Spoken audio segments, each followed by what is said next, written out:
So we should start by defining our terms a little bit. What is a world-class watch? Basically, it's a quality watch that's designed to last several lifetimes, yours and the person you pass it down to. It has a quality, usually Swiss-made mechanical movement that is a precision piece of machinery. A world-class watch is not typically a brand made to impress other people, but to serve you well for a lifetime. You're getting maximum value for your dollar versus paying for a brand name or just because a certain celebrity wears the watch. Next, what do we mean by a budget watch? Well, first of all, a budget watch is not a cheap watch. I want to make the distinction there. It's certainly not a cheap watch in terms of quality. It simply means you're getting a good value for your dollar.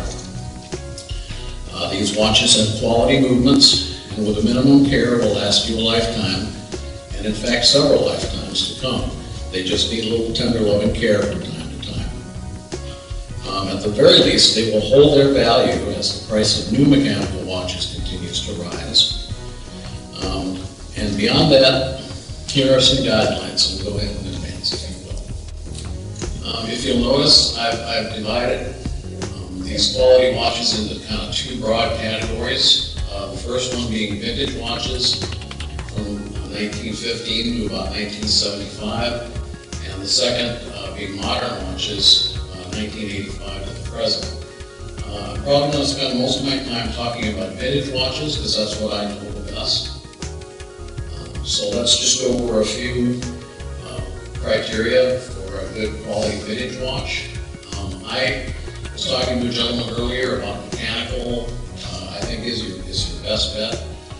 Those are more easily maintained and repaired. I certainly have nothing against electric or electronic watches such as Accutron or Hamilton Electric Quartz watches, but it's my feeling that the electric and the electronic circuitry, I think, has some kind of ultimate shelf life where things are going to start breaking and parts are going to become hard to find. A lot of the manufacturers, in fact, discontinue their quartz modules after a while, so you can't even get them.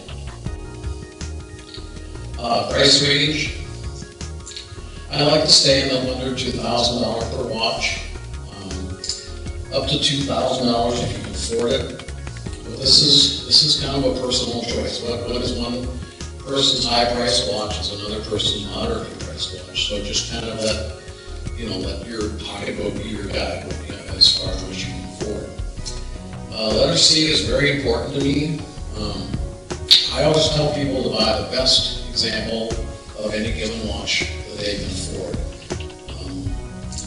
If you buy a watch that's in poor condition, with the cases all beat up and the dial is bad, in my mind, it's less of a watch in terms of investment potential and quality that if you bought a watch that was, say, several $100s less in value but was in nicer condition. I would go with that lesser watch that's in nicer condition, because if you start getting into restoration, you can get into some pretty heavy bucks.